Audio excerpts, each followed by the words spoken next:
Несколько слов сказать с учетом своего личного опыта дипломатического в сфере многостороннего сотрудничества в области прав человека в международных организациях.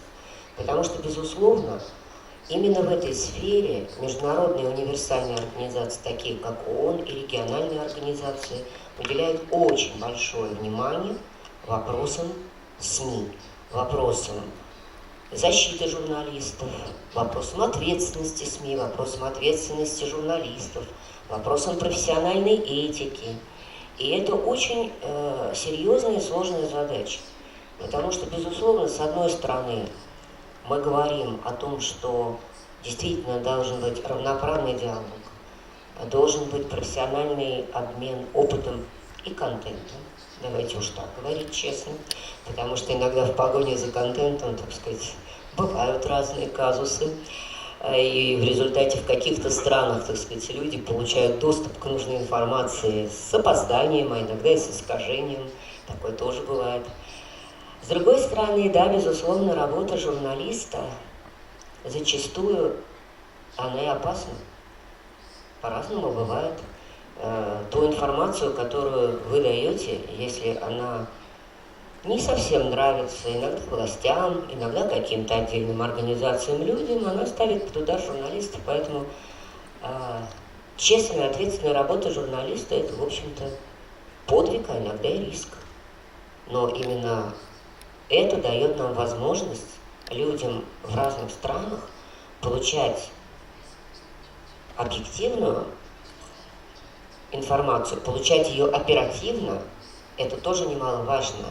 И, безусловно, формировать взгляд на события не под каким-то давлением, а вот именно тот, который отражает настоящую, реальную картину.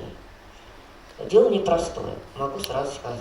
И здесь ваше мероприятие, именно ваша секция, посвященная вопросам укрепления сотрудничества в сфере СМИ в рамках БРИКС, но мы очень часто говорим о БРИКСе плюс.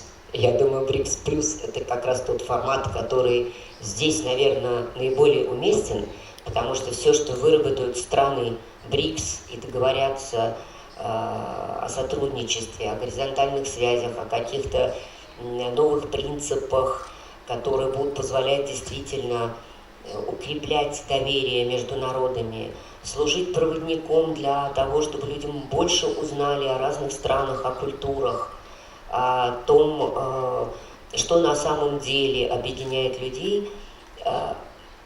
Безусловно, другие страны, которые очень часто присоединяются к форумам БРИКС, именно в формате БРИКС+, безусловно, мы будем надеяться, как у нас говорят по-русски, подтянуться, так сказать, под эти высокие стандарты. Это очень важно. И я очень надеюсь, что ваш диалог сегодня позволит действительно договориться о очень важных и нужных инструментах, каких-то действительно горизонтальных связях, не только вертикальных, но и горизонтальных. Возможно, это поможет вам и в вашей работе, если это случается на международных площадках, куда тоже нужно доносить объективную информацию, это очень важно.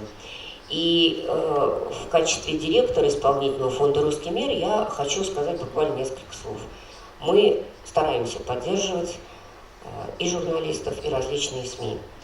Мы хотели бы, безусловно, чтобы тот контент, который мы делаем, а он исключительно просветительский, образовательный, культурный, был доступен вашим СМИ.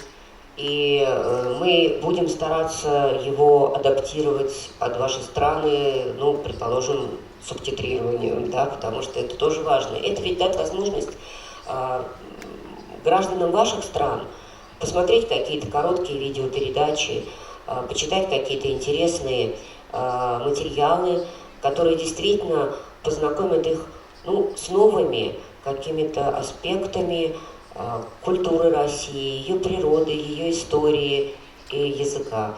И я очень надеюсь, что мы будем в этом плане вам полезны. Спасибо вам большое.